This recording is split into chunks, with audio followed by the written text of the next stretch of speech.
Welcome to Sumo Hacks, full contact life hacking. Join your host, Matthew Kapala, as he brings you immersive life hacking techniques, dynamic storytelling, and tools to accelerate your success. Sumo Hacks aims to teach you how to build your freedom from the ground up, define success on your own terms, and live the life you want. Welcome to Sumo Hacks, a place for full contact life hacking. My name is Matthew Kapala. I'm an internet entrepreneur and a life hacker.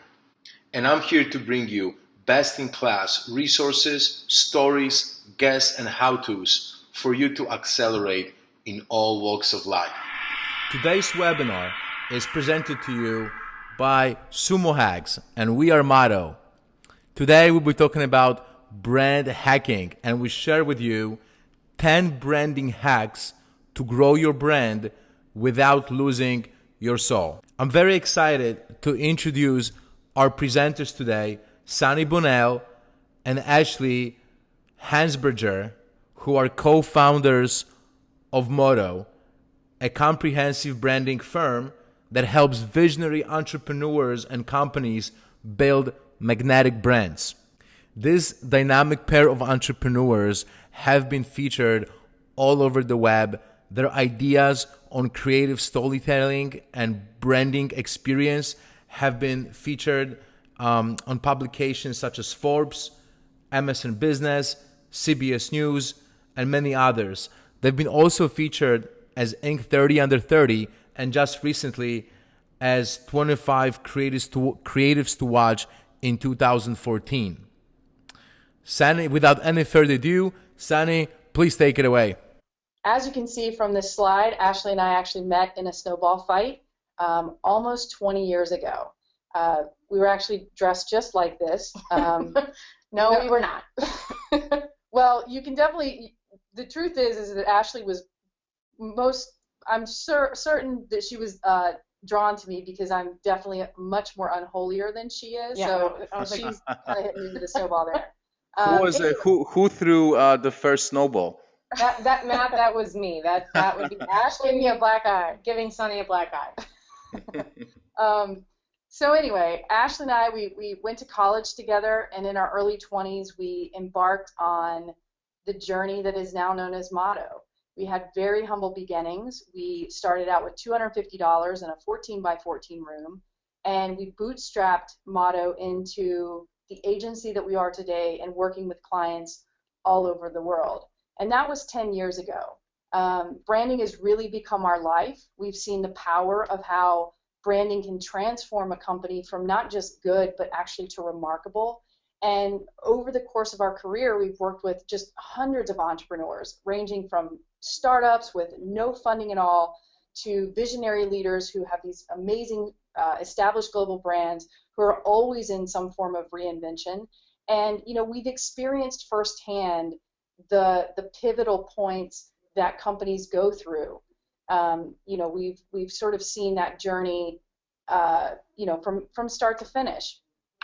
And so the one commonality that I think that they all share is that they suffer from the same symptoms. They're all struggling with branding and how to articulate the meaning behind their organization. It's sort of like branding is almost like an enigma. It's this mysterious, intangible notion that to some degree you control, and yet at the same time, once you unleash it into the world, it becomes this wild horse that you can't harness. And so all of this is to really say that if you're struggling with your brand right now, you're not alone, okay? We know what it's like to build a brand from scratch because we did it with Motto. And so when we're sitting across the table from other organizations, we've been where they've been, and we know what that's like. And we know that even when we started, we didn't have a lot of money to invest in what we were doing. And we had to be very creative in order to kind of start putting a name out there for ourselves. And so with all that said, we want to kind of get started into the agenda and what we're going to be talking about today. Just as a quick check-in, can everybody hear me okay? If you don't mind just typing in and letting me know that I'm loud enough and you guys can hear me. Yes, Susan says, yep, I can hear you guys as well. So I think we're in a good place. And I also want to just cut in for a second and encourage everyone to ask the questions as we go through the hacks. We'll be presenting 10 very actionable branding hacks. And if you guys need clarification, you have any comments, please share over here in the comment section. All right, great. Good. All right, so for the agenda today, what we're going to be talking about over the next hour is a couple of highlighted points. The first is we're going to talk a little bit about our philosophy on branding. We'll shine a light on what we believe in and why we believe that defining what you believe in is so important, and how branding is essentially what you stand for, the values you uphold, how you treat and nurture people, your style of doing business, and essentially how you behave when no one's looking. And then design for us is kind of the little black dress. The 10 hacks that you need to know so that you won't lose soul. So we felt very conflicted about this talk at first because we don't necessarily practice branding hacks all the time, but if we were going to give you advice, we wanted to give you advice that would maintain the integrity of your soul. You know, that to some degree, if you were going to implement these hacks, that you would be able to maintain the essence and not give away or cut corners in order to kind of achieve these shortcuts. So we'll shine a light on the 10 hacks you can start implementing right away to grow your brand and your business. And then after that, we're going to do a quick Q&A. Ashleigh and I will hang out after the talk for about 15 minutes to answer your questions. And then at the very end of the talk, we're going to give you guys the opportunity to get some exercises from us that we've worked on over the years that are sort of these, as you will, hacks that we use even with our clients. They're not the full comprehensive exercises, but they're definitely some condensed versions of ways that you can quickly do some of the things that we're going to be recommending, and you can get those at the end of the talk. So let's do it. Let's get started. All right. So a little bit about our philosophy. We believe that branding is a process of self-discovery. It's really what it forces you to understand your company at its deepest level. It really should. When you go through the branding process, it should really force you to understand yourself and to be able to start to identify what makes you unique and then how you're going to eventually communicate that to the world. And so to really do that well, it starts with crafting your vision, clarifying and documenting your purpose or your motto. We call it a war cry. Your values, your beliefs, your story, building out a strategy, crafting a brand personality, tone of voice, and then essentially establishing the brand look and feel. And then at the end of all that comes the part of actually managing how that lives out in the world. And so our philosophy is really that branding isn't something that you do once. It's like a long-term commitment. It's a labor of love. And so it's something that you do over time. You continue to give yourself to it. And it's just not a sort of a one-time thing. It's really something that you continue to invest and give your soul to and give your heart to kind of build it and bring it forward because it's your baby, essentially. So why is the definition of branding convoluted? And we have some very strong opinions on this. So most people that we talk to and over the course of our career have a very convoluted idea of what branding is as they begin to wrestle with the abstract notions of a brand. The meaning of a brand has really evolved over time. So everyone that you talk to, everything that you read, it essentially leads to a different definition of what a brand is and then therefore what branding is. So this has caused a lot of confusion in the business world. Even people in our industry particularly can't really agree and define branding in a way that we think is a bit muddled. So even if you do a Google search right now and you just type in what is branding, you're going to get a lot of different opinions and ideas of what that is. For example, you might hear, brand is your reputation. You might hear that brand is a set of expectations. Your brand is what people think it is. We have very mixed feelings about these statements, primarily because we understand the historical context for the word brand, and it really stems from this Old Norse meaning, which means burn by fire. So in our minds, brand is the imprint. It's what stays with you. It's the images, the ideas, and the beliefs and the experience that your audience identifies with you or your company. But on the other side of the coin, it's also the images and the ideas and the beliefs and experience that you intentionally put into the world. And so it's kind of twofold. Your brand is essentially, it's the sermon that you're delivering, right? If you're being listened to and people are moved and they're inspired and maybe at the very extreme, even you've angered them in some way, then you know that you have a message that is resonating. Because the last thing that you want is to be indifferent, or for people to be indifferent to you, because indifference essentially breeds mediocrity. And so the term branding is often associated with the visual aspects used to support the brand. A lot of people are like, I need a logo, I need packaging, I need a website. But, as most of us listening in, that branding is more than design. So branding then is kind of the essence, right? It's the soul of what you're trying to do and put out into the world. And those things should never really be compromised. It's about saying who you are to the world. It's about defining, shaping, and influencing both visually and verbally the story, emotion, and meaning that you want your audience to experience. And so the most important goal of developing a great brand is to essentially rise above what you do and sell so that it becomes about who you are and what you stand for. Now, we also believe that you're building a brand from the moment that it's born. And the biggest challenge that we see in startups and early stage businesses is that they're trying to overcome the mindset that you don't need to consider branding right away. For example, the lean startup method and the lean brand and all of these theories and ways of doing things have come out. And in our world, it's kind of compromised a few things, and it's got people rushing to market with ideas that to some degree are not fully developed and brands that are very, very poorly executed. And so, if you're building your brand, then it's the minute you start people asking to support you is the minute that you start to leave these imprints that we're talking about on their minds and on their impressions of you. So don't mix the two up. It's okay to start on product development and it's okay to start putting your ideas out, but to some degree don't overlook the fact that you're building that brand from the moment that the idea hits the world. So the following 10 hacks kind of include both strategy and design related tips to help you start thinking about your brand through a different lens. Everything that we're about to give you is, in our experience, tried and true.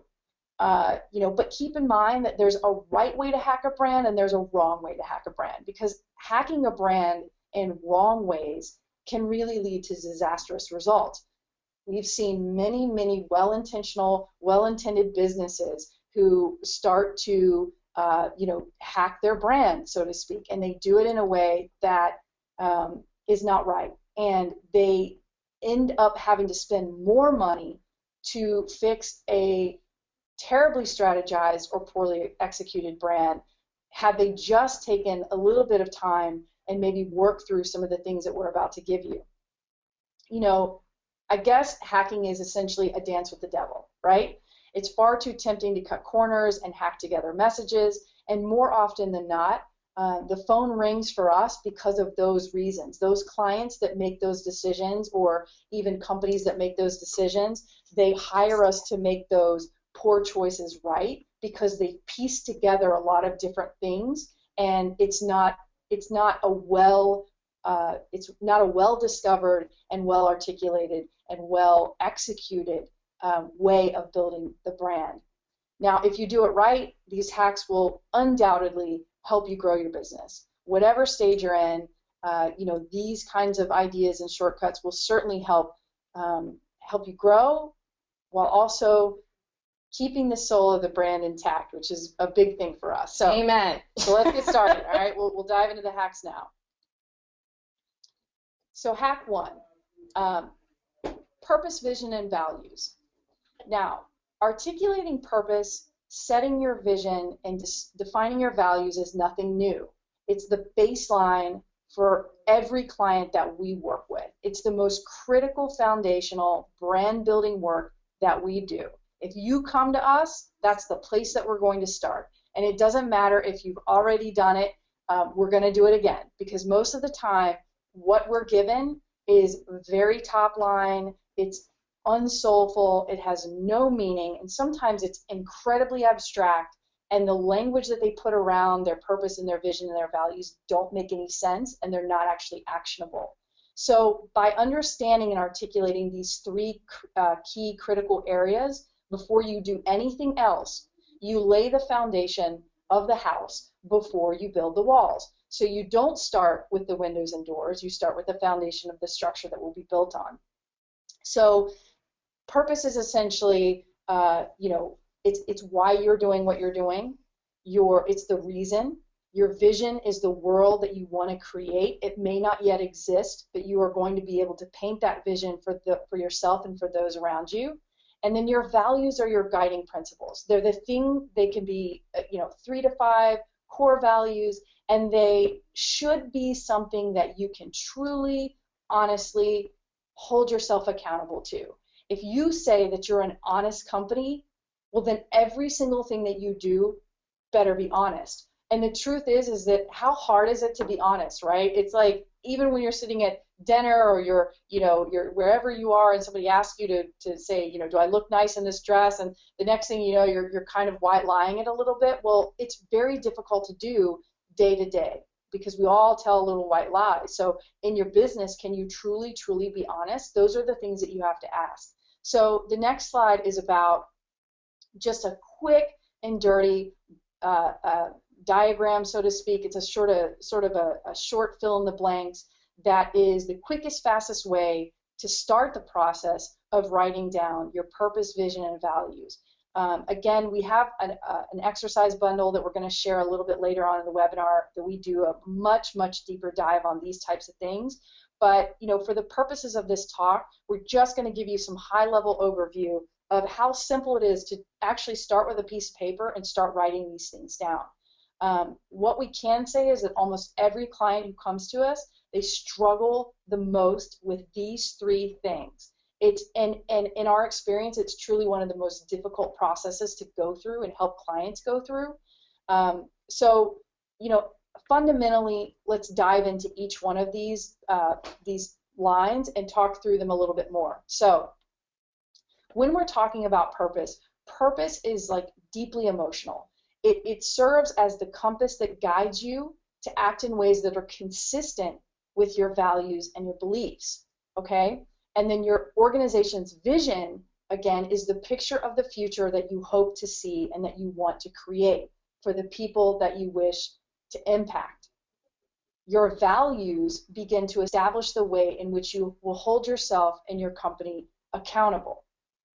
So when you're even talking about, let's just say, your values, you want to go beyond words like integrity and quality, and you want to create a powerful set of values that are actionable and that can be upheld.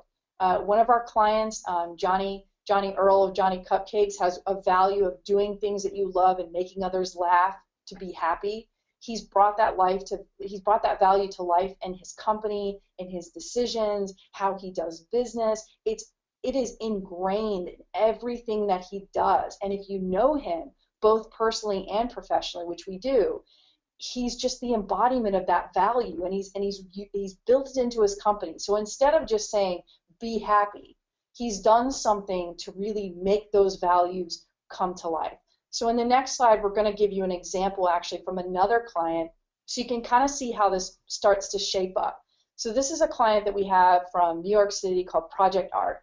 And Project Art is on a mission to bring back arts education to schools and underprivileged inner city kids.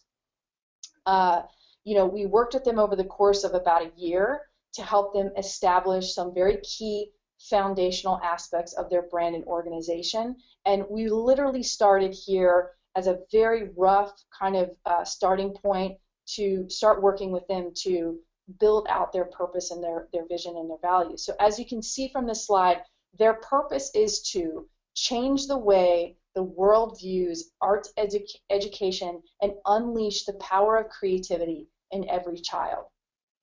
It's very, very powerful. It's not like our purpose is to, sell more paintbrushes or something, it has nothing to do with selling or their product or what they're doing. They want to change the world, okay? And that's how big a purpose can be. It goes beyond, again, what you sell and what you do, and it focuses on what you're here to do and what your calling is in order to, fulfill that. So the vision is we see a world where every child is equipped with a paintbrush and empowered to make a mark on the world. Because they're able to facilitate and get these paintbrushes into the hands of these individuals and these children, they're able to allow them and facilitate their ability to make a mark on the world and in a way that makes their life very meaningful. And if you know a little bit about working with inner city kids, or if you know someone who's underprivileged or grew up in a rough situation, these little things become very big things. And so Project Art is kind of setting the stage for why they're doing it and the world that they're hoping to create. Now, in their values, this is just a snippet of their core values. Each one of these values are actually expanded upon quite deeply and are integrated into the organization. But 3 of their core values are collaboration, transparency, and creativity, and it really drives their actions and behaviors in everything that they do. So that wraps that up for the purpose, vision, and values. Hack 1, again, we'll be sharing some exercises later on that will even allow you to dive deeper into that. But again, don't underestimate the importance of that being a hack. If you're going to do anything at all, if you don't know those 3 things, please, please, please start doing that, because it is the one thing that will be the baseline for everything that you do. And if that is weak, then all of your decisions moving forward will also be weak. And you also have to think in mind that if you can't communicate why you're doing what you're doing and what your vision is and what your values are, no one else is going to understand them either. All right, hack number 2, spy on your rivals, but don't get crazy. And if you've ever seen, I'm hoping that everyone here has maybe heard of Bon Qui Qui, or if you've ever seen the Bon Qui Qui video, I suggest that you type this in the chat box right now. And if you haven't, you should watch it on YouTube. Not right now, but after this webinar. So the purpose of spying on your rivals, right, is to get a sense of your place in the world to some degree. You're trying to see what other people are doing. But what we mean by don't get crazy is that market research can really lead to mediocrity. It can paralyze you. It can really hang you up if you're not careful. And so the purpose of a competitive brand audit is really to take a look at the images and ideas that your competitors are putting out. We've done projects where we analyze 12 to 15 competitors, and that might not be necessary for you depending on the space that you're in, but pick maybe 3 to 6, and that really should be kind of a good number to start with. Do things like check out their websites, read through their content, take snapshots of noteworthy items, watch their videos, analyze their visuals and messaging and their social media, and then collect it all. Don't just go look at it. Collect it all and put it together in a very well-organized document. On this next slide, we're going to show you, this is just one competitive audit that we've done. This is a recent client that we're working with right now that makes men's boxers and briefs and things like that. But anyway, we're carving out a very high-end, high-level look of what the competitive space is. And by putting it into these kinds of documentation, what it really does is it starts to paint a different picture than if you just go on Google and you start searching and you hope that those things are going to stick with you. When you start to bring all of your competitors' images and ideas and messages together, then it starts to paint a very clear picture for you. So it really provides a good foundation for visualizing your competition. Then it also allows you to see, hey, I can break in here, or I can do something different here. And that's where you begin to carve out some form of territory for yourself in order to, to make a mark for yourself. So that's hack number 2. Again, cannot stress it enough and how important it is. One thing I would add to that, though, is just be very careful, because at some point you have to have the guts to blaze your own path. And a lot of our clients come in and they say, can you help us be the next Apple? Can you help us be the next Starbucks? Or we want to be the next honest company. Or, they have these lofty ideals of what they want to be. We want to be the next Ralph Lauren. We want to be the next, Beats headphones, or whatever the situation may be. And the truth is that the question in our reply is that there's only one Apple. The question that you should really be asking is, how can you be the next you? Okay? You don't want to keep saying, I want to be this person or that person. You're you, and your company is you. And you have to figure out what that looks like and how you begin to, again, carve out a place for yourself. Identity is the most powerful asset that we have. All right, number 3, define your archetype. Having a deeper sense of purpose is really the greatest of all human needs, and archetypes are essentially like the character that we're sort of meant to live out in the world. And the one thing that companies struggle with is defining and articulating the meaning and the purpose of their brand, as we mentioned earlier. And meaning essentially is one of the most difficult things to communicate, because meaning is often emotional. There's a lot of times where we say things like, we feel like our brand should feel like this. Or our brand, if our brand could be anything, we want it to feel like this or communicate like this. And the reason that companies struggle with this kind of these kinds of talking points is because they're searching for the language to put around meaning, to give these ideas context. It's sort of like when you say, I don't know, I just have these like butterflies in my stomach, you're trying to describe something that doesn't necessarily have language. So you try to grab for these visual cues to kind of hope that somebody will understand what you're talking about. And that's why archetyping is so, so, so powerful. We've been practicing it for years. And the reason that we did it was because Ashleigh and I, early on in our own career, lost our way in our own business. We were making money. We were very successful by some accounts. And, but we really didn't feel like we were on any kind of track. We really couldn't communicate some things that were very important about our business. And archetyping it was like this quest for meaning that how we came upon archetyping to begin with. And so archetyping is universal symbols, themes, and characters that reoccur in mythology, fairy tales, literature, film, and folklore around the world. They have existed since the beginning of time. Adam and Eve, rebellious archetypes, okay? Rosa Parks, when she refused to give up her seat on the bus that day, again, a rebellious figure. She had an act of rebellion that changed the course of history. So these kinds of archetypes, right, they've existed throughout time, and we see them time and time again. Marilyn Monroe was a very lover archetype. James Dean, a rebellious archetype. And they don't just happen in individuals, they happen in film. We see them in, if you've ever seen Pretty Woman, or you've seen Superman, Superman's a hero. All of these kind of characters that we've come to identify with are essentially archetypes. And so in order to define a brand's personality, we use archetyping to kind of establish the character and provide a clear path forward.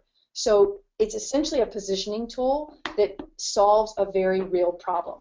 So if for some reason you're struggling with identifying the meaning behind your company, look to archetypes. For example, if you say, hey, we're a rebellious company, well, the language and the ideas and the images that you put out into the world are going to be rebellious. If you're an explorer, if you're somebody who loves, expanding ideas and looking towards the future and things like that, then those are, again, explorer ideas.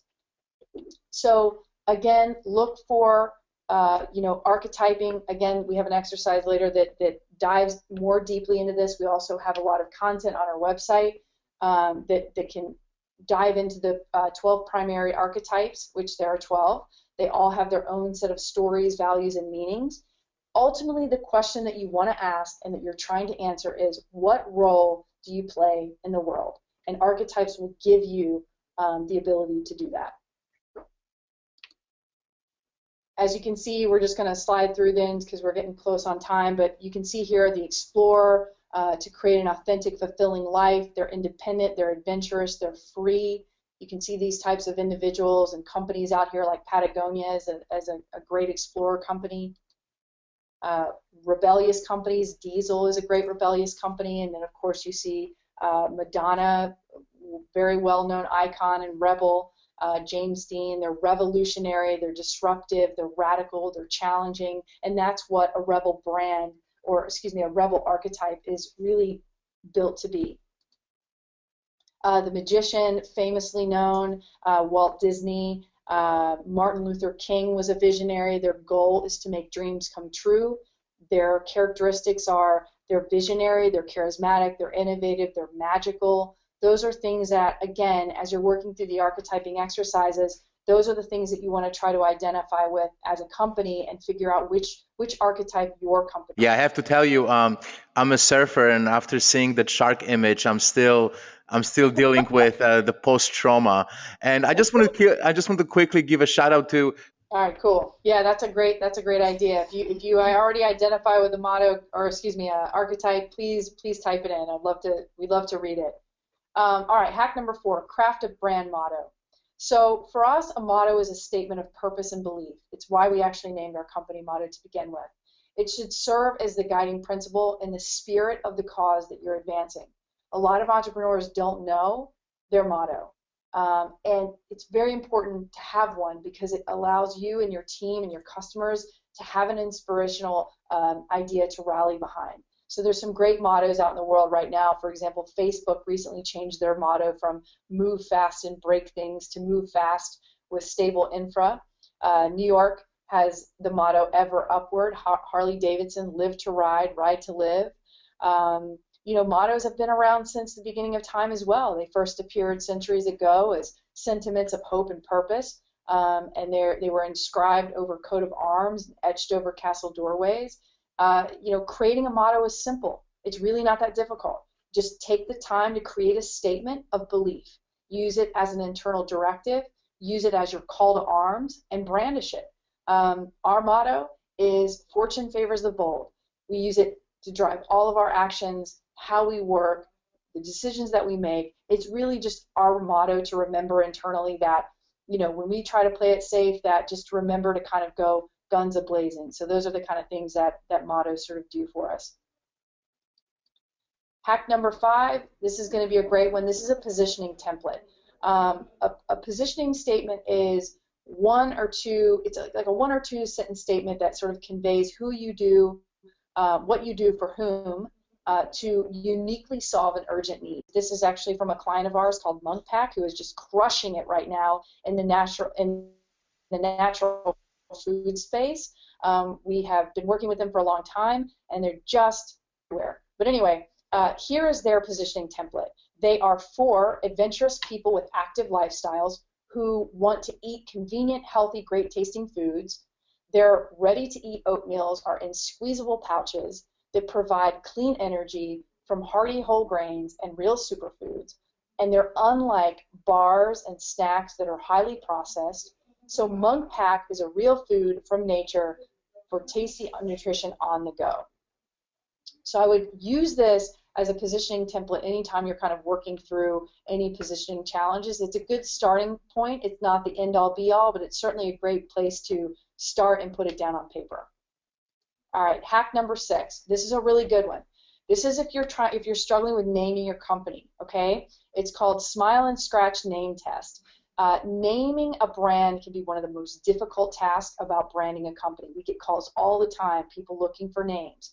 All the .coms are taken, or they're looking for, they're now into the .co or .energy space, and they're just struggling with coming up with a name. We actually got this from our friend Alexander Watkins, who is the CEO of Eat My Words, who's a naming company. What she does is she's developed this smile and scratch name test that we also use in-house at Motto. It's essentially a name evaluation test to help people see how their name and the candidates stack up. So it's comprised of 5 winning qualities and 7 deal breakers. It's so good that we use it all the time. It's amazing how good this one simple test is. So the smile and scratch test is this. If your brand name has these 5 winning qualities, they are suggestive, meaningful, they have imagery, they have legs, and they're emotional, then they're a great winning name. If they're not a great winning name, then you want to scratch it off the list. For example, they're spelling challenged, they're a copycat, they're random, they're annoying, they're tame, they're a curse of knowledge, and they're hard to pronounce. And so you can kind of do a deep dive on this.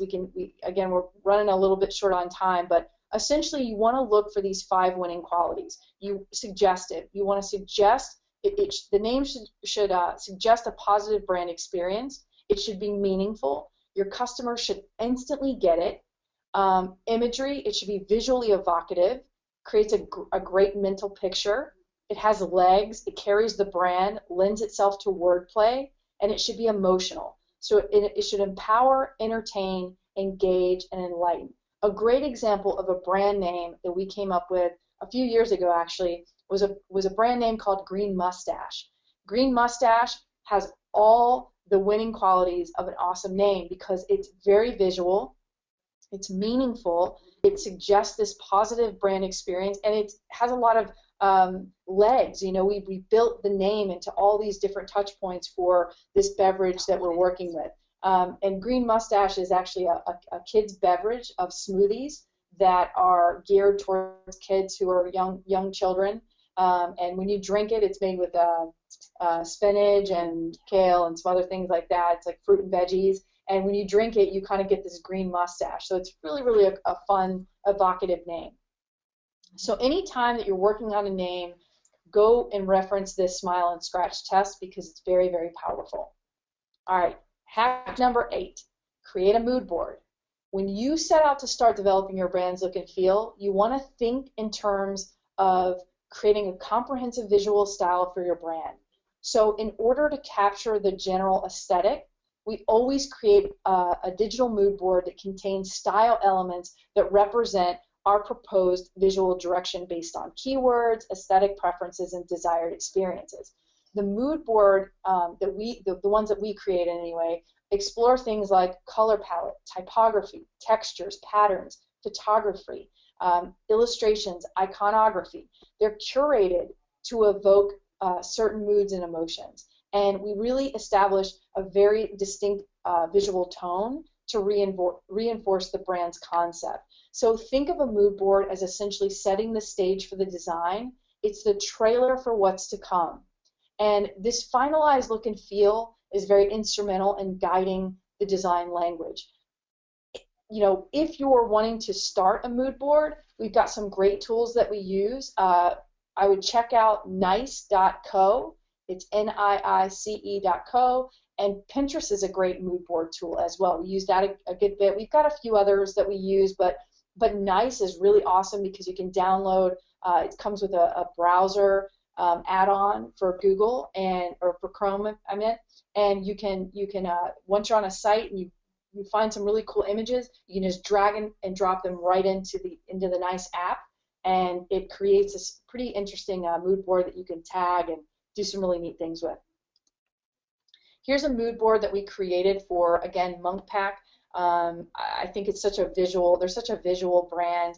And this was one of the very early mood boards that we created for them. Before we did anything else from a visual standpoint, we started here. There's some great illustrations in this particular brand that were really the starting foundation. The mood board actually evolved a good bit so that you now what you see the brand being is a little bit more close and true to the actual mood board that we ended up with. But this was the very first mood board that we did.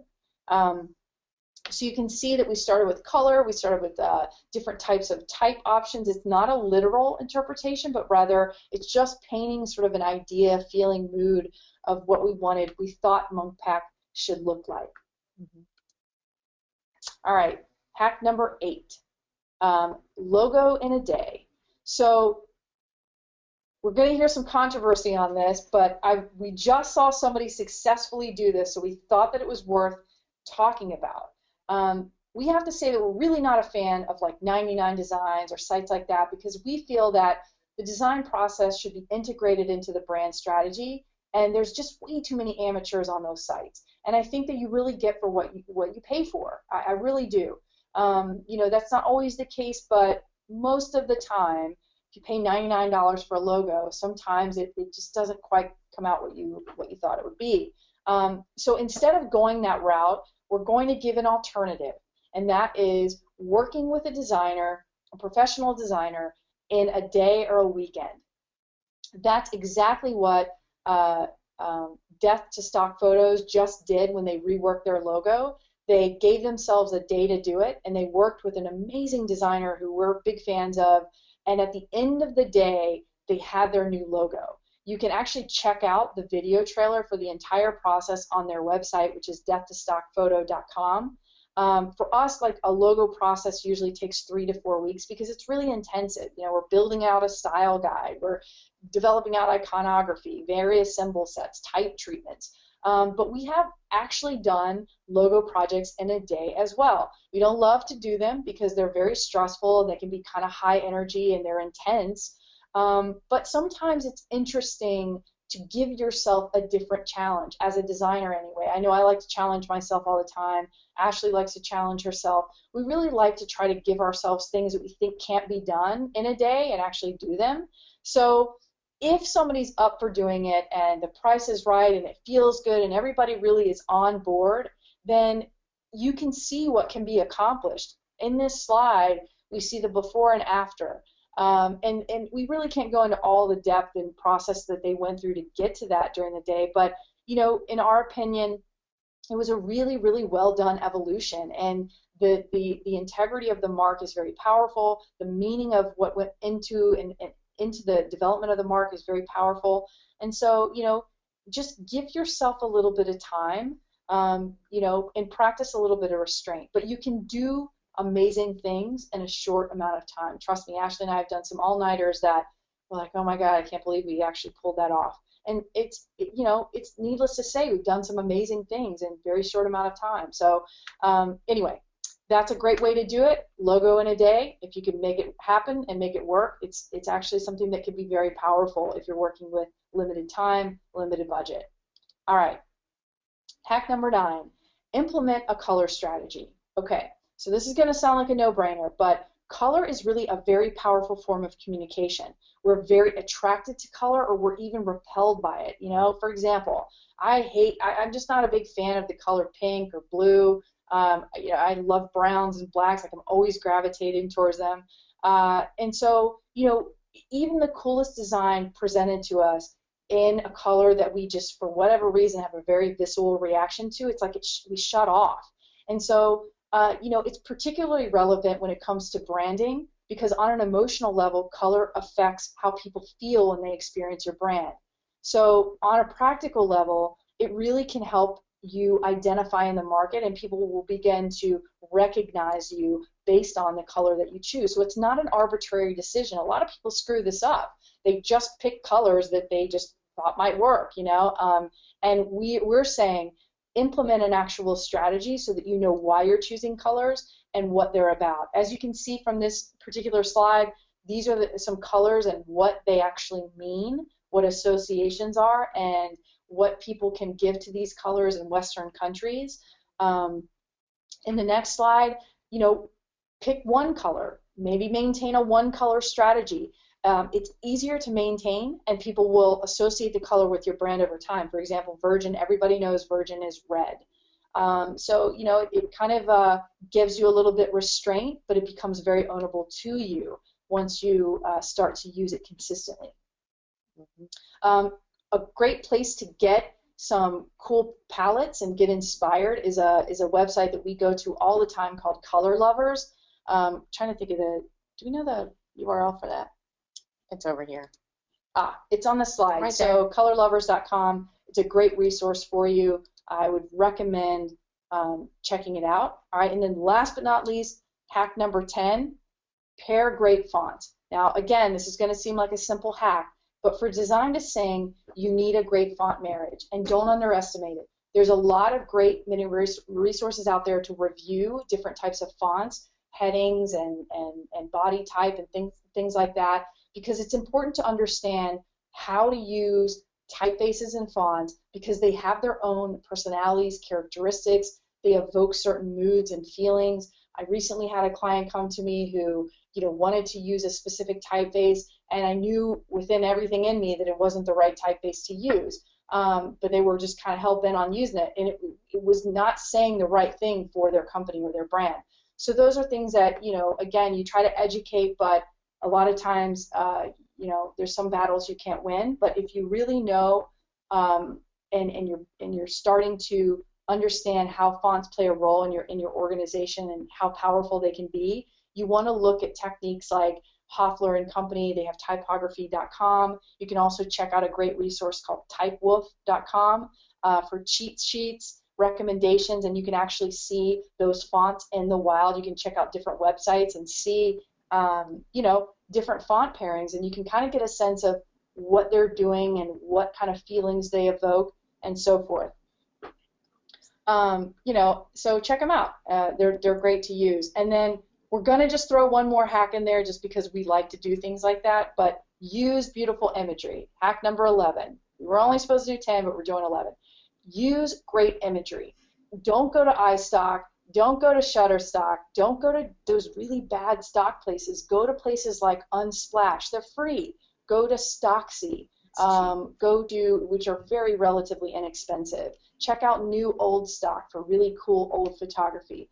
And essentially check out these amazing sites and start using beautiful imagery in your brand, because it makes a difference. It helps tell your story more effectively, even if you don't have the money to go out and shoot professional photography. You can go to a site like this and get some pretty amazing things to communicate your message. And for example, on the left.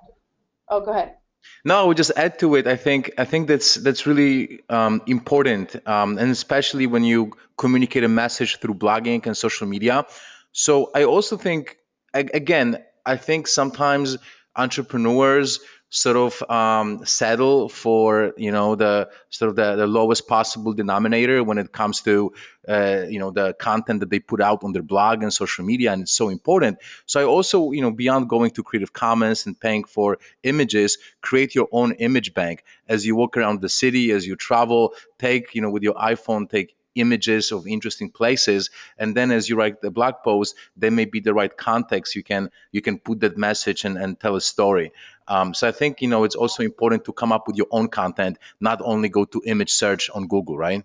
Oh, I completely agree. I mean, if you can snap some great photos on your iPhone, it's amazing what you can come up with just by doing that and that alone. So just be creative with how you do things. Cool. All right. So as we promised earlier in the talk, we've got some pretty awesome offers for you guys to dive a little deeper into some of the things that we talked about.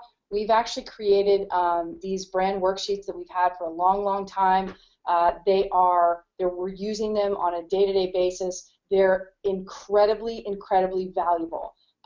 There's over, I think, roughly 50 pages in this whole bundle.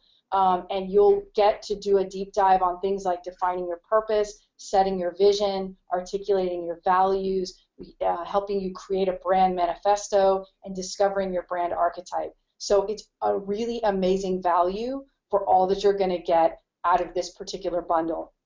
You can go to this URL right here, and you can purchase them now. Again, if you have any questions, you can reach out to us. But everything you need is in this bundle. It takes you step by step through every worksheet and exercise in order for you to be able to do some of these things on your own without having to go and hire an agency. But of course, if you need help, we're here for you. But again, these are really amazing exercises, and our clients absolutely love them. So feel free to check that out. And I think Matt also has an awesome 50% coupon for his I will teach you SEO.com. Matt is absolutely amazing, by the way, guys. We have worked with him over the last several months, and I just can't say enough good things about him. He is really, really, really smart and strategic, and we have learned an amazing amount of information from him and working together. So yeah, please check that out. He's really, really good. Thank you, Asani. That's really nice plug. And so you can go to I will teach you SEO and claim your 50% discount. So you it's gonna be $99. There's like 6 hours worth of videos and templates and case studies and tools. And I think create a great brand and put great content, and they will come and they will follow you, and you'll show up in Google and in social media is a myth on the internet that a lot of entrepreneurs fall for. I think you need to engineer your success, and SEO optimization, marketing, it's really a big part of it. Today's show was brought to you by us, the Sumo Hacks team. Don't forget to join our insider list at sumohacks.com, where you'll find our exclusive life hacks that will accelerate your success in all walks of life.